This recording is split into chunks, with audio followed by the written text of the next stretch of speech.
பராமரிப்பு பணி காரணமாக செங்கல்பட்டு சென்னை கடற்கரை மின்சார ரயில் சேவையில் இன்று மாற்றம் செய்யப்பட்டுள்ளது. சிங்கப்பெருமாள் கோவில் பணிமனையில் இன்று காலை 9 மணி முதல் மதியம் 1 மணி வரை 3 மணி நேரம் 30 நிமிடங்களுக்கு பராமரிப்பு பணி மேற்கொள்ளப்பட உள்ளது. அதன் காரணமாக செங்கல்பட்டு சென்னை கடற்கரை மின்சார ரயில் சேவையில் மாற்றம் செய்யப்பட்டுள்ளது.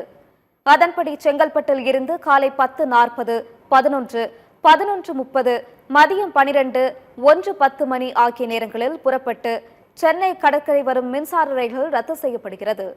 கடற்கரையில் இருந்து காலை 8:31, 9:02, 9:31, 9:51, 10:56 மணி ஆகிய நேரங்களில் புறப்பட்டு செங்கல்பட்டு செல்லும் மின்சார ரயில்கள் சிங்கப்பெருமாள் கோவில் செங்கல்பட்டு இடையே ரத்து செய்யப்படுகிறது.